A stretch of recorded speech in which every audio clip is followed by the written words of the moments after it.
Hi everyone, delonewolf here. Welcome back to another EVE Online video, and in today's video we are quickly going to cover and take a first look at the September release for EVE Online.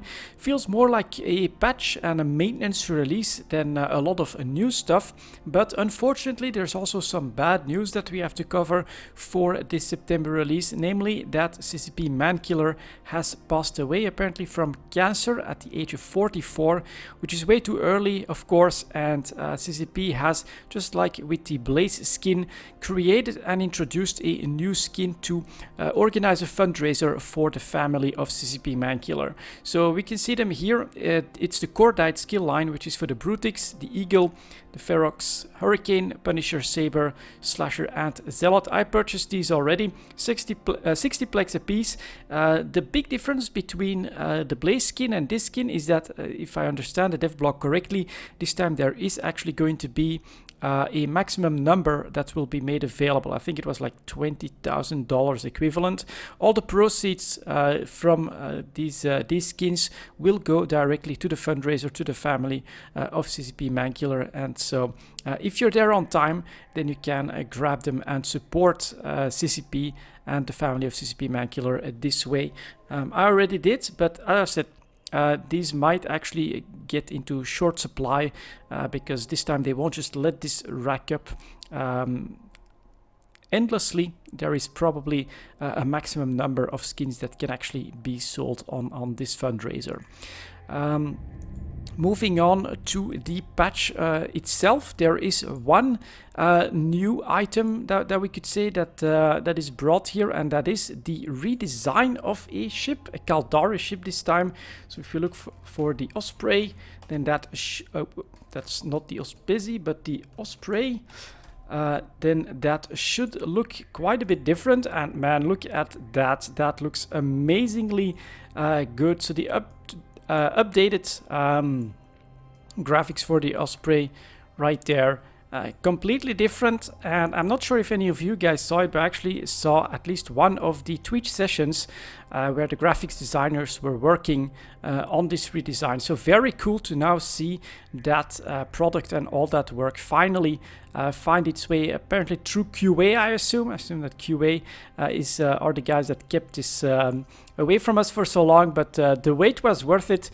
This does look absolutely amazing, and look at this here, the animated part on the sides here, that looks absolutely amazing. So the Navy issue also has a redesign. Ooh, man, that's actually a different wing type. That is interesting. So for the Navy issue, it looks a lot bulkier. It looks a lot more militarily inspired. So very, very cool there. And some sort of half camo pattern here. Industrial Caldari. Yeah, absolutely amazing, and great to see the difference here between the Osprey and the Navy issue. And then we still have the Basilisk as well. That, if we can find it, ships. Basilisk, there we go. That will also have had the redesign, and that one is a little bit different as well, with apparently the wings, I'll call them, yet again being a little bit different from the Osprey and the Osprey Navy issue.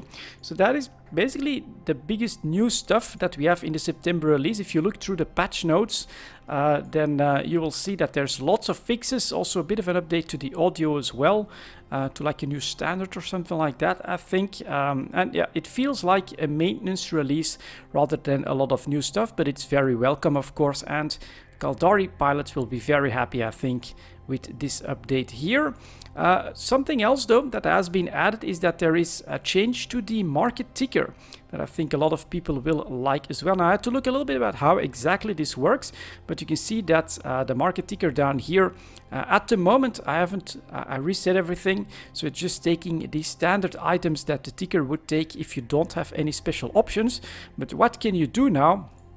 You can basically assign one of your folders in the quick bar to become the items that the market ticker follows. How does this work? It's actually very simple. All you have to do here is right click on the folder that you want to choose, and then you take mark as target ticker. So here, for instance, we have to take one ships. If I press this mark as tick one, there we go. all the items within this folder are now taken on the ticker itself. So that is definitely very cool. Practically, of course, I use all of these different folders. So let's unmark this for now. I use all of these different folders for EveTalk myself. But what I would do then is just create a new folder, call it ticker, and just to show you guys that you don't have to worry about other folders covering the same items. Here are the minerals, for instance, and so what I can still do, despite having a folder that already has all the minerals, I can go to manufacturing, I can tell add to quick bar, like that. Just add all the minerals again to the quick bar, and there we go. They still show up here. And on my minerals, I'll still be able to check this folder for the minerals part of EveTalk every single Saturday. Only on YouTube, of course, your weekly look at the market in EVE Online. Move all of this. Can I just select all of them and then move? Or you can just drag them. Now they're in the ticker folder. And this is personally how I would do is just create a dedicated folder for the ticker. Then you mark this one as your ticket folder, and then now you can start adding and subtracting items as you see fit. Just reselect them from the market, and it is perfectly possible to have the minerals here and the minerals here. That is not a problem. So very nice functionality, and definitely something that I'll add to EveTalk as well, because I've got my personal ticker, which what I consider to be some pillar items that I want to check every single week. But now I can maybe switch it up a little bit on the CCP ticker itself, and add a lot more items as well that could be interesting for EveTalk. So very nice change, something that was requested right away as well when the ticker was first introduced. Now it's here, and so it's just create a folder and then mark as market ticker. I wonder what would happen if I would do two of them. Let's give that a try. So we also have, so now we have the minerals. Why is the skill extractor showing up here? So it's still, they are not in here, right? No. Okay, interesting. So the market ticker can be customized by creating a folder in the quick bar and marking it as the ticker folder. So let's add this one. Mark as a ticker folder. Oh, it will jump to a single one, and apparently there are still some items that will always be in the rotation, like the skill extractors, for instance. So all right, I was thinking maybe you could mark multiple folders, but that doesn't work. So you really will want to work with a single dedicated folder for the items that you want to see in the market ticker. Very, very cool. And then for a final item as well that I want to cover is the new functionality on the structures. For that, we'll have to go outside of JITA, but no problem. There are plenty of structures, just one jump out in perimeter. So we'll head over there and I'll show that to you guys as well.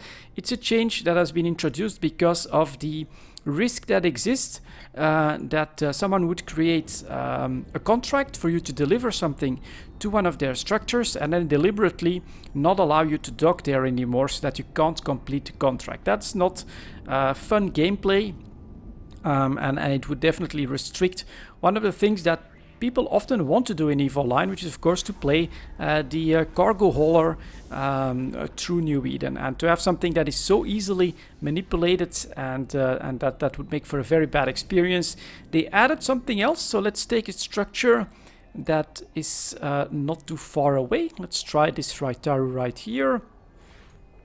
Just do a warp within 0, and as you can see here, I've got 2 multi-frequency crystals in my cargo to show off that new feature. It's basically something that allows you that once you're tethered, I think you need to be, and in range of the structure, you will have an option. If you now right-click it, you can open the cargo deposit.